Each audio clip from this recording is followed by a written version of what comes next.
በዋናነት አራት ኢፒኤስኤ ሞዴሎች አውቃለሁ አኮርዲንግ ቱ ማይ ሪዲንግ ማለት ነው። ሶ እነዛ ሞዴሎች እንትን የሚያደርግ ዲል የሚያደርግ ሳይሆን ቢብሊካል የሆነው ስለ ክርስቶስ ስቅለትም ከዚህ ከተሰቀለው ከኢየሱስ ጋር በተያያዘ መጽሐፍ ላይ ያነሳቸው ነገሮችን በተመለከተ ቢብሊካል የሆነ ኤግዜጀሲስ ነው የሰጠሁት የሚል ሀሳብ ሰጥተናል። ያው ኔክስት እነዚህን ቪውስ ደግሞ ዲል የሚያደርጉ ነገሮች ያው ኤክስፔክት እናደርጋለን ወደፊትም እንደምጽፍ እርግጠኞች ስለሆንን ማለት ነው። ወደ እንትን ስመጣ ወደ ጥያቄ ስመጣ ሁለት ጥያቄ ነው የምጠይቀው በዋናነት። የመጀመሪያው እንደው ሞዴሎቹ ላይ እንትን ባይሆን ሞዴሎቹ ላይ ምንም ያህል ዲል ባታደርግ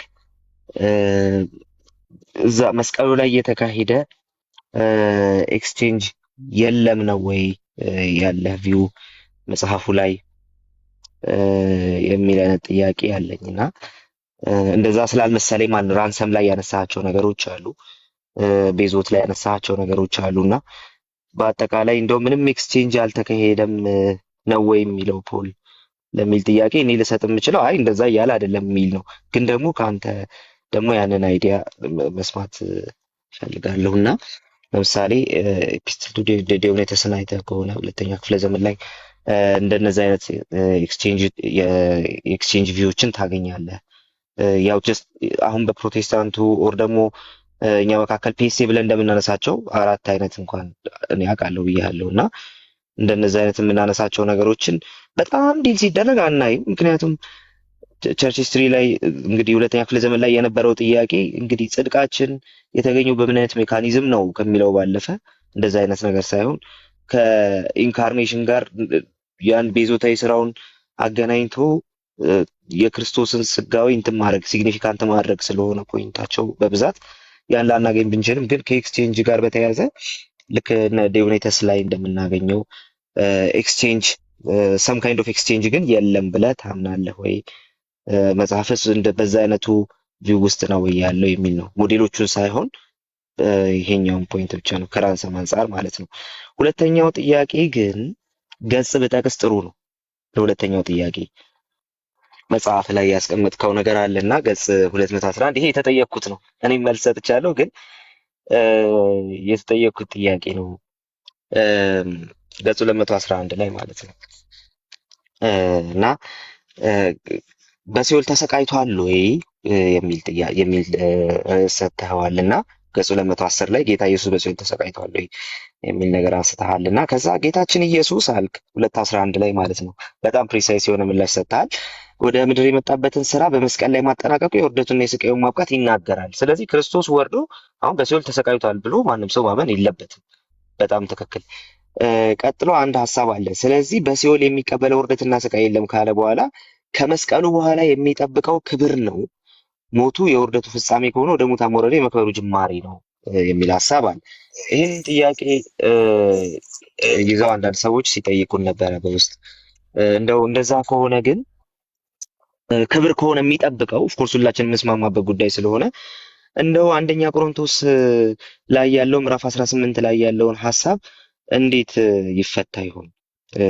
ክብር ብቻ ከሆነ የሚጠብቀው ሰም ካይንድ ኦፍ የሆነ ሰብሚሽን አያሳይም ወይ? አንደኛ ቆሮንቶስ ምዕራፍ 15 ላይ ያለው ሀሳብ እሱ ደግሞ ሁሉ በሁሉ ይሆን ዘንድ እግዚአብሔር ሁሉ በሁሉ ይሆን ዘንድ እሱ ደግሞ ላስገዛለት ይገዛል ስለሚል ክብር ብቻ የሚጠብቀው ማለት እንችላለን ወይ ከዚህ አንጻር የሚል ነገር ይነሳልና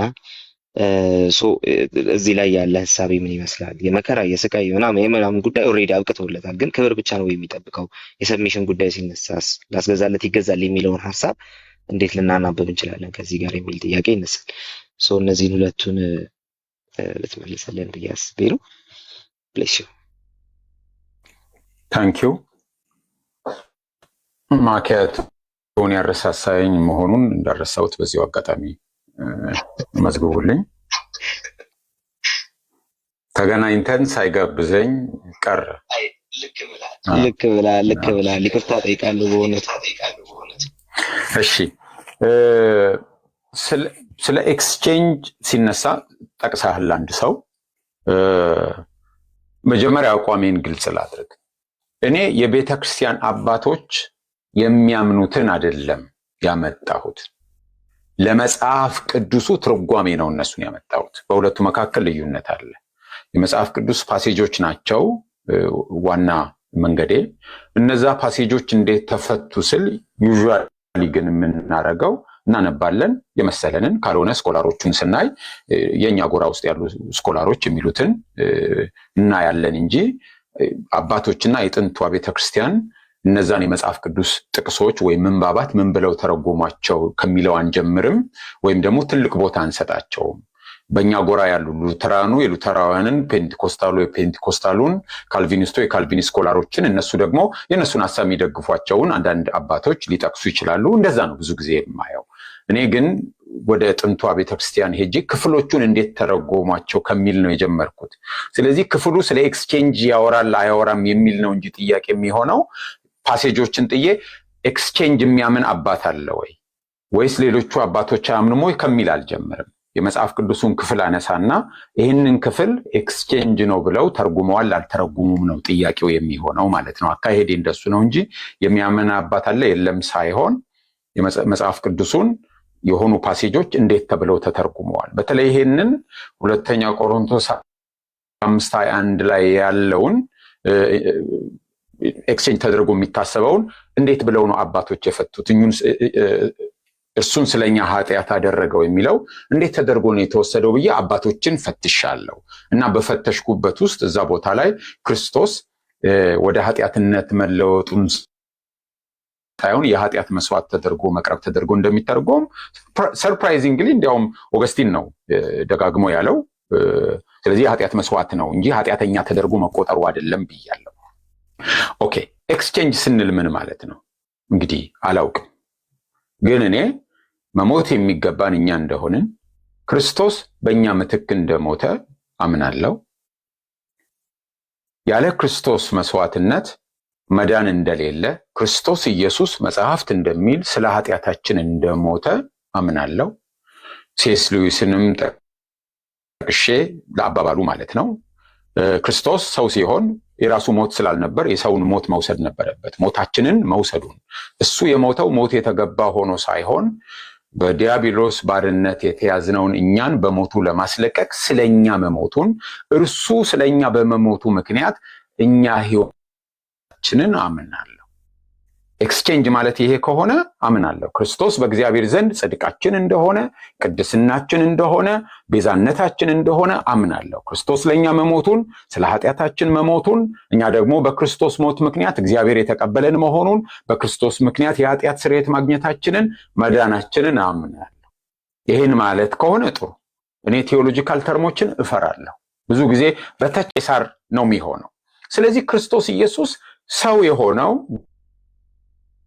እግዚአብሔር ወልድ ሰው ሆኖ የመጣው ሰውን ለማዳን ነው። ሰውን የማዳን ስራ ተሰርቶ አላለቀም። አዎ የመስቀል ስራው አልቋል። ሞትን ድል አድርጎ ተነስቷል። ግን ደግሞ የምልጃ ስራው ነው የቀጠለው። ግን ደግሞ ዳግም መምጣቱ ገና አለ። የሙታን ትንሣኤ አለ። የመጨረሻው ፍርድ አለ። ስለዚህ ስቲል ሚሽኑ በምድር ላይ በሰውነት በውርደት የሚጠብቀው ነገር ቢፈጸምም ከዛ በኋላ የሚቀጥሉት ፓርቶች ግን አላለቁም ማለት ነው። ገና ምልጃው ላይ ነው ያለው። ገና አልመጣም። ዳግም ይመጣል።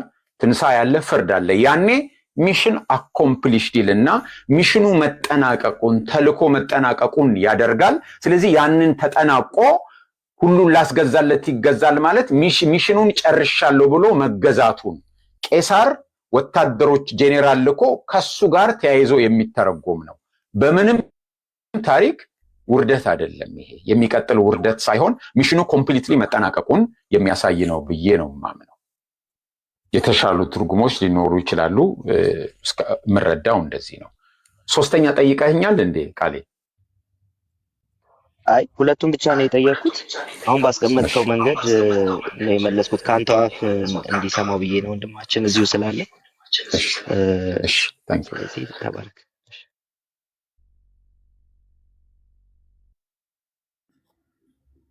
ቴንኪዩ በጣም ቃል እናመሰግናለን። ሶሪ ገስት ላይ የገባችሁ ያላችሁ ሰዎች ዲስኮኔክትድ እየሆነን እያወረድኳቸው አለ። ሳሚ ቃሌ ቴንኪው። በመጀመሪያ ማለት ፈልጋለሁ ጳውሎስንም ጨምሮ። እኔ ያለኝ ጥያቄ ምንድነው የሆነ ጊዜ ኢንተርቪው ሲደረግ አይቼ ሰምቼ ነበር እና እዛ ኢንተርቪው ላይ ያለው ሀሳብ ምን የሚል ነው